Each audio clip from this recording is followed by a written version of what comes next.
LeBron James has finally broken his silence on Victor Wembanyama after his shocking finals collapse, and his unexpected reaction has left everyone stunned. Unfortunately, they sent a boy to do a man's job. But here's where it gets crazy. It's not just LeBron. A whole wave of NBA players and legends are coming out to expose how badly we choked when it mattered most. And it gets even worse when you hear what Kevin Durant and Shaq just leaked about what this disaster is going to do to the rest of his career. LeBron James knew exactly what he was doing when he made that statement about sending a boy to do a man's job. Because that was not just a casual viral soundbite for social media. It was LeBron calling out the entire NBA for hyping up a kid who completely panicked the second the championship was on the line. Everyone wanted to crown this guy as the next chosen one. But the moment the Knicks showed him they didn't plan to back down, he completely folded. The tape from the recently concluded series is honestly wild compared to how the media were trying to protect him. Think about how much everyone hyped his regular season only for him to ghost his team the second Game 1 started at Madison Square Garden. Wemby walked onto that court and shot 6 for 21 from the floor while throwing up bricks on 2 of his 9 three-point attempts. That is under 29% shooting in the biggest series of his life. But you won't believe what came out when the advanced tracking data leaked, because that's just the start. You're about to hear a lot worse. What if I told you that across all 5 games, Wemby made just 12 shots out of 35 total attempts in the fourth quarter? Shooting 34% from the floor when the pressure builds is a huge disaster for a guy like Wemby.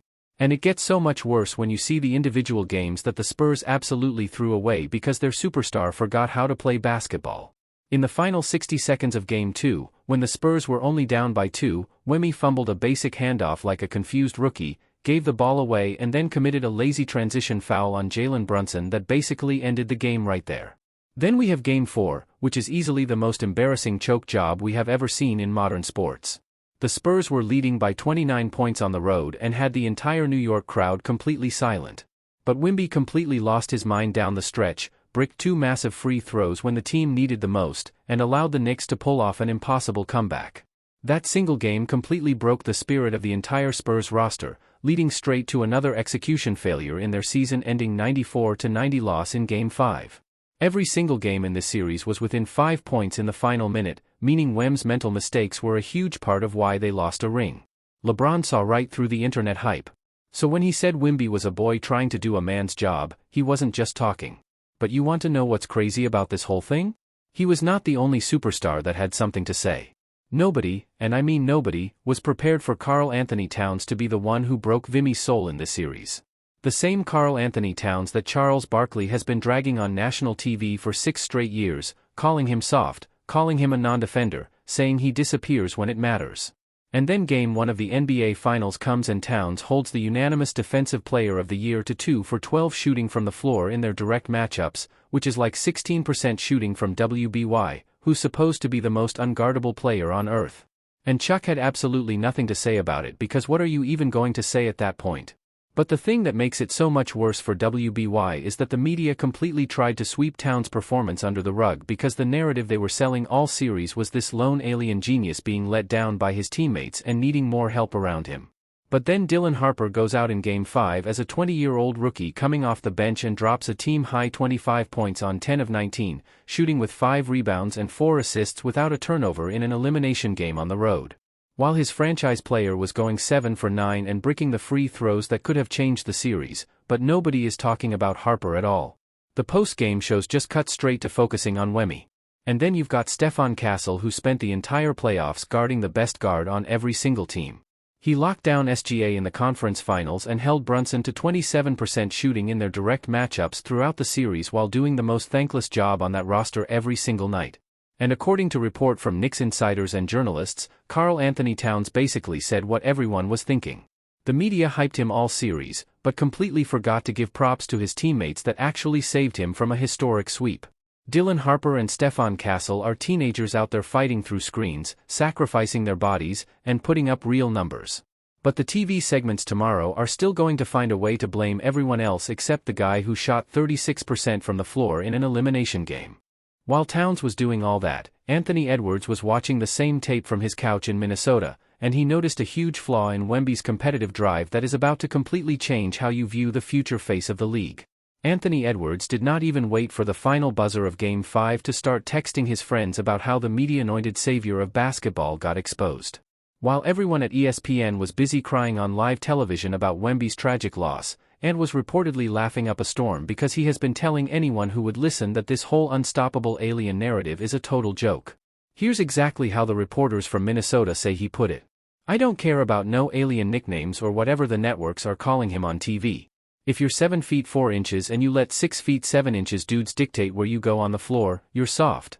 You have to realize that Edwards is a different breed of competitor. A guy who actually earned his stripes by going to war in the Western Conference.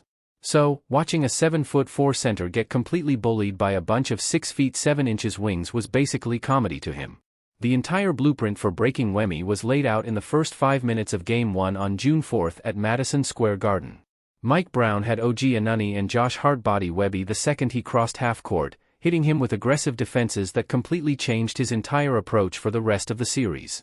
Edwards noticed on the tape that after those initial hits, Wemby completely lost his appetite for attacking the rim. He started bailing out the Knicks defense by settling for heavily contested early clock triples from 30 foot out instead of using his height to establish real interior position. It was a complete execution because his stubbornness to play like a point guard totally stalled the San Antonio half-court offense, forcing Stephon Castle and Dylan Harper into horrific shot clock situations where they had to bail him out. The physical beatdown was bad, but the trap New York set up above the break was pure genius. They switched smaller, stronger perimeter defenders onto Wemby to strip away his operating space. And instead of punishing them, he just kept coughing up the ball. Then the ultimate disaster struck in Game 4 when the Spurs choked away that historic 29-point lead. And pointed out that the meltdown completely fractured the team's internal confidence heading into the elimination game.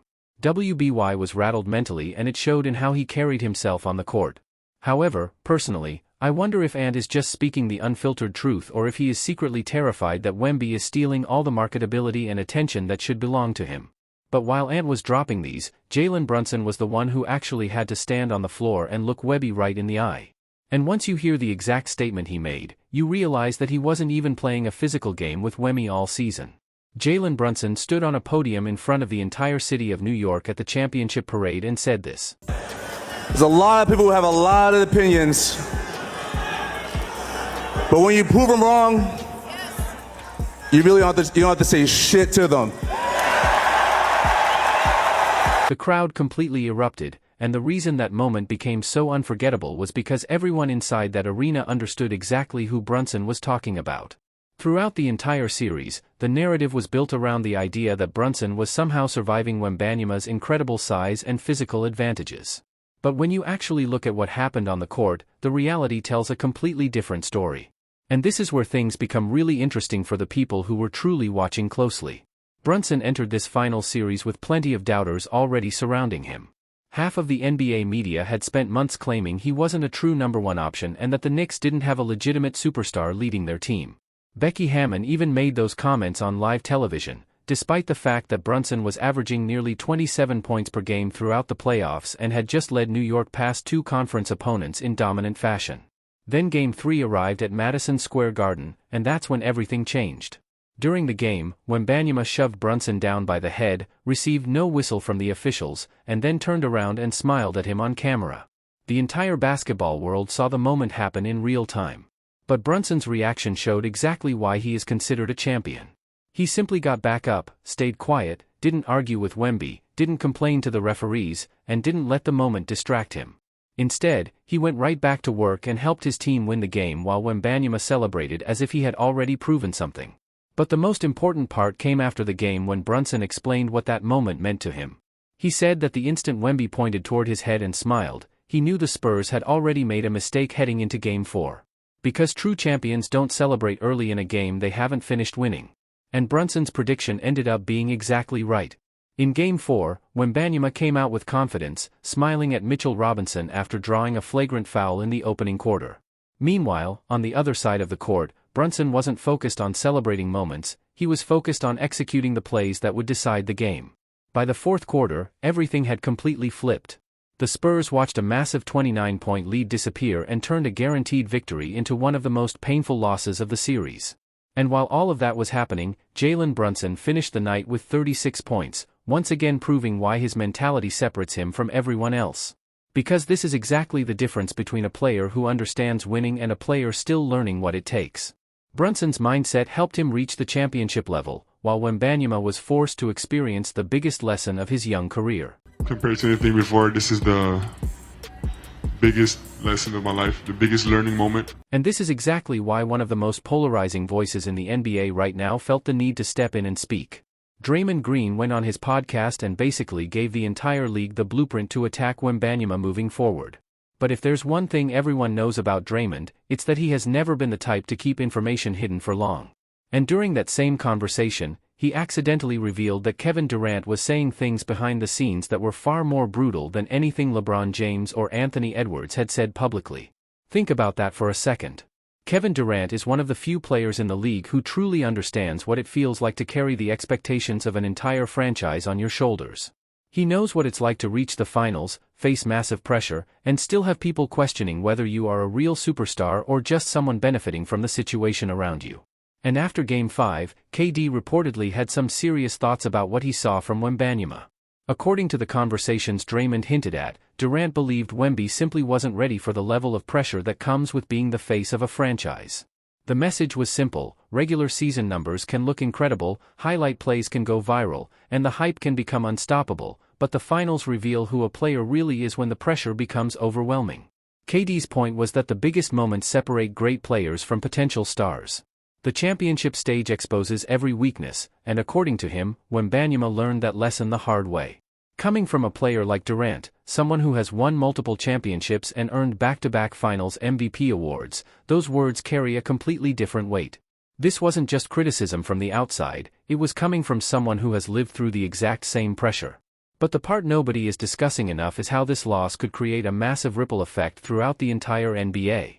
The league's top players aren't just making jokes online or reacting to one bad series. They are studying what happened and taking notes. Teams around the league now have a clear blueprint for slowing down Wembanyama. They saw that aggressive physical defense, strong perimeter pressure, and forcing him out of his comfort zone could completely change the way he plays. And that's why this series might have cost the Spurs much more than just a championship. It damaged the unstoppable aura that Wemby had built over the last 2 seasons. The mystery disappeared, and now every opponent knows exactly what they want to test. But the most damaging reactions didn't even come from current players. They came from the legends of the game, and they had absolutely no problem speaking their minds. Charles Barkley was holding back laughter on the Inside the NBA set because, for months, he had been warning everyone that incredible talent alone is not enough to survive at the highest level. According to Chuck, toughness, mentality, and the ability to handle pressure are what truly separate champions from everyone else. And after the finals ended, Barkley went straight into a breakdown of how Karl Anthony Towns, a player Chuck had criticized for years by calling him soft and inconsistent, managed to completely disrupt Wembanyama on the defensive end. The most frustrating part of this entire situation is that many of the biggest shows continue pushing the idea that Wemby's struggles are only because he doesn't have enough help around him. But Charles Barkley completely rejected that excuse and explained what he believes is the real issue. According to Chuck, Wembanyama simply does not have that naturally aggressive mindset that separates the most dominant players in NBA history.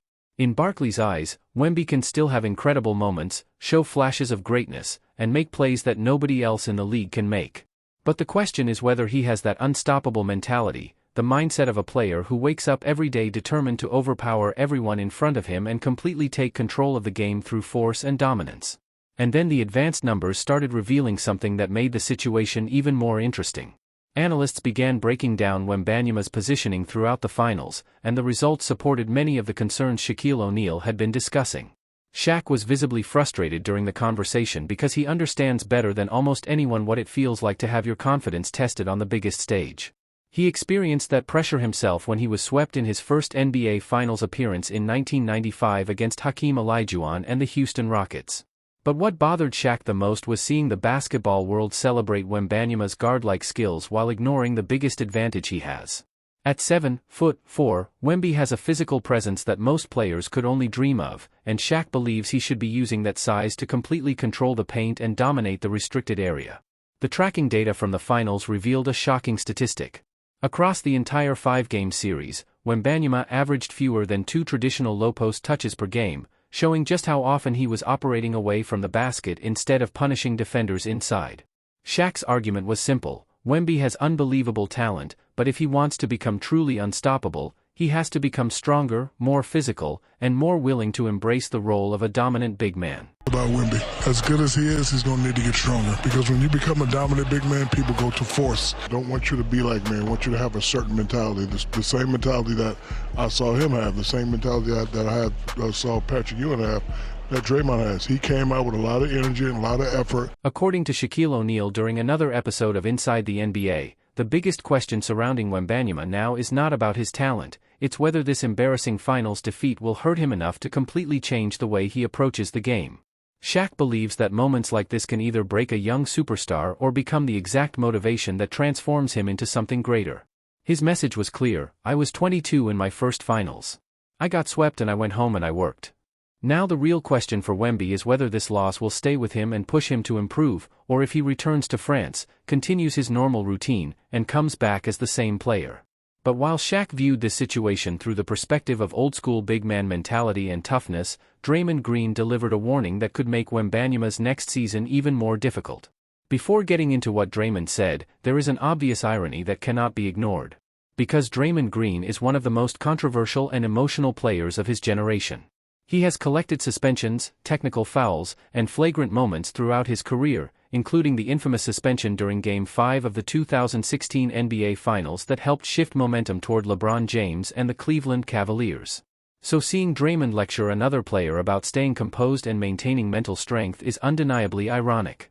But at the same time, that experience is exactly what makes his warning so interesting. Draymond knows better than anyone how quickly emotions can change the direction of a championship run. He explained that when Wemby walked straight off the court after the loss without acknowledging or shaking hands with the Knicks players, he gave away a psychological advantage to the team that defeated him. Draymond's point was that if you leave the floor without facing the opponent who just beat you, you allow that moment to stay in your mind forever. According to him, true competitors look their toughest moments directly in the eyes, because that is how champions turn painful losses into future motivation. Look your killer in the face. Look your killer in the face. You gotta look them in their face. By the way, if you leave the court and you don't look me in my face and I just beat you, I actually know that I own you forever. Because you couldn't even look me in the face. Draymond didn't hold back at all and openly criticized Wemby's reaction, saying that walking straight off the court without showing respect after the loss made him look immature. According to Draymond, that moment showed that Jalen Brunson and the entire city of New York had already gotten inside Wembanyama's head. And in his opinion, that gave the rest of the league a clear blueprint for how to challenge him mentally moving forward. But if you think that was shocking, the reaction from Stephen A. Smith the very next morning on First Take took things to another level. Stephen A. approached the situation from a completely different angle, focusing on the business side of the NBA and questioning whether the league had a major financial and global reason to keep Wembanyama competitive throughout the series. Think about it. The networks needed this finals matchup to continue as long as possible because more games meant bigger ratings, more attention, and more revenue. And according to Stephen A., the way certain moments were handled during the series raised serious questions about whether the league was protecting its new superstar. He argued that if a player like Draymond Green, or almost anyone else in the NBA, had committed some of the same actions, the punishment would have been much harsher and could have resulted in a suspension that changed their entire playoff run. And that is where the controversy really started. Critics began pointing out that the standard appeared different when it came to Wembanyama, suggesting that some plays that would normally bring severe consequences were treated much more lightly. The postseason evidence only added fuel to those discussions. Earlier in the playoffs, Wemby delivered a hard elbow that caught Minnesota's Naz Reid directly in the jaw, leading to a flagrant 2 foul and the first ejection of his professional career. Wembanyama, it meets all the criteria and has been upgraded to a flagrant foul penalty 2. But instead of adjusting his approach, Wembanyama continued playing with that same aggressive style and found himself involved in more controversial moments. During Game 4 of the Finals, he caught Karl-Anthony Towns in the chin area with an elbow, resulting in his third flagrant point of the postseason and putting him just 1 point away from an automatic suspension. That situation immediately raised more questions about how the officials were handling his actions throughout the series. The biggest controversy came earlier in Game 3 when Wemby appeared to shove Jalen Brunson around the head and neck area, yet no foul was called. Moments later, he turned around and smiled at Brunson on camera, creating a scene that spread across the basketball world. The NBA later acknowledged that the officials missed the call, which only added more fuel to the debate about whether Wembanyama was receiving different treatment compared to other players. But while Stephen A. Smith focused on the idea that the league was protecting its biggest new star, Gilbert Arenas provided a completely different perspective. After the finals, Arenas broke down what he believed was the actual blueprint for stopping Wembanyama. His argument was that Wemby's biggest mistake was trying too hard to play like a guard instead of dominating with the physical advantages that make him unique. Arenas pointed out that a 7'4" player attempting to operate like Kyrie Irving on the perimeter might look impressive in highlight videos, but elite defenders understand how to expose it. According to Gil, Wembanyama struggled because he focused too much on creating flashy moments instead of using his size, strength, and length to punish defenders inside. And the numbers appeared to support that argument. Arenas explained what he called the hip check strategy, where stronger, lower-built defenders like Josh Hart and OG Anunoby use their body positioning to disrupt Wemby's balance. When smaller but stronger players get underneath his center of gravity, they can take away his ability to establish power in the post. Instead of looking unstoppable, he suddenly becomes a player who struggles to create space against physical defenders. The same issue showed up with his perimeter game. Because of his unusual size and long arms, his crossover dribble sits much higher than a normal player's, giving defenders more opportunities to attack the ball when he tries to play like a traditional guard. The tracking data also revealed some surprising decisions. There were moments when Wemby passed out of favorable situations, including possessions where he had smaller defenders or weaker matchups near the basket, choosing instead to reset the offense rather than attack aggressively. And that has reportedly created frustration because while young players like Dylan Harper were battling through screens, taking contact, and sacrificing their bodies for the team, Wembanyama was often operating away from the basket. Yet the spotlight continued to remain entirely on him. The idea of Wembanyama being completely unstoppable took a major hit during this final series. Championship basketball is different from regular season highlights. It is physical, demanding, and exposes every weakness. And the numbers told the story, with Wemby shooting just 36% from the field during the season-ending 94-90 loss in Game 5. This series changed the way teams will approach him moving forward. The myth of a player who cannot be slowed down is gone, and every team in the Western Conference now has a clearer understanding of the defensive blueprint needed to challenge him next season.